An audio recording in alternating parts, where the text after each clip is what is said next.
my normal face.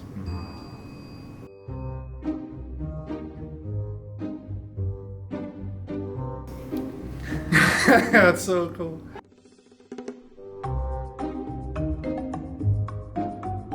Is there a spider or something?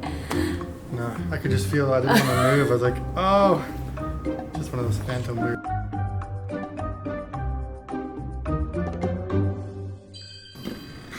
Let's go. So I'm UT1 Zimmerman. My first name is Brent. I'm from Hillsdale, Michigan. I've been in the Navy for about 18 and a half years. I started out my career in the ceremonial guard in DC, where I had done funerals every day for about 2 years. So after that, I came here as a student in 2005.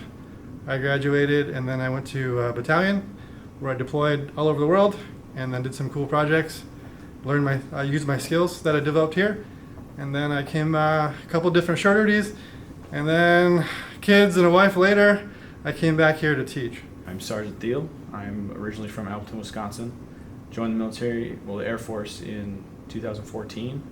Went through tech school and came up and went to Ellsworth Air Force Base in South Dakota. Deployed twice out of there, once to Al Udeid Air Base and then once to Al Yassalim Air Base. And then I came here 2 years ago in 2020, and I've enjoyed it ever since.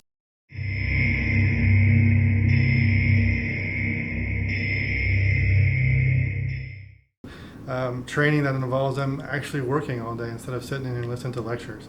So they need to be able to do both. They need to be prepared to kind of mentally be ready to go, and then also physically, and be able to do those duties we have them do. Basically, they learn the basics of plumbing. They do water heaters, water closets, lavatories or sinks, showers, all of that, and the drain lines, and the vents, and everything. Move up through the blocks, and they progress to what we call Air Force specific. It's in the lower blocks there. They could be in a class with Army or with Navy as well. But then when they get to the Air Force specific blocks, it's more geared towards what they will experience as a WFSM troop in operational. We deal with a lot of the fuels sides of it in the upper blocks, and they do more hands-on with the fuels portions and everything. And we do natural gas, fire systems, pumps, all sorts of things like that.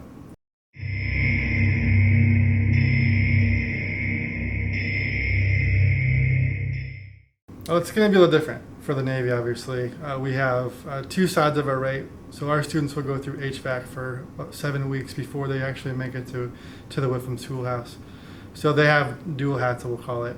So they may get a job to do an HVAC system one day, and then the next day they may be digging a trench for some piping.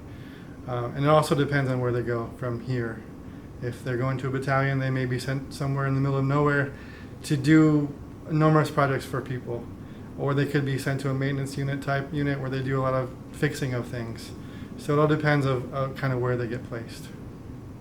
For Air Force specific, they need to just be ready to work when they get operational. They're going to be getting there, and they're going to get their CDCs where they need to study up some more, take more tests, and then do some on-the-job training where they are working with someone who's specifically training that individual airman.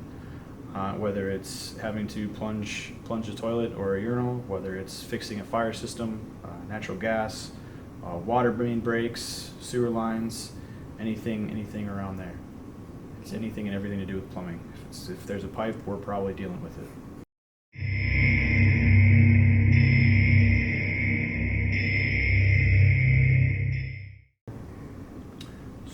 Lots of work, lots of sweating. I mean, it's the days that you think stink or are the worst that are actually the best, and you have a better experience from it.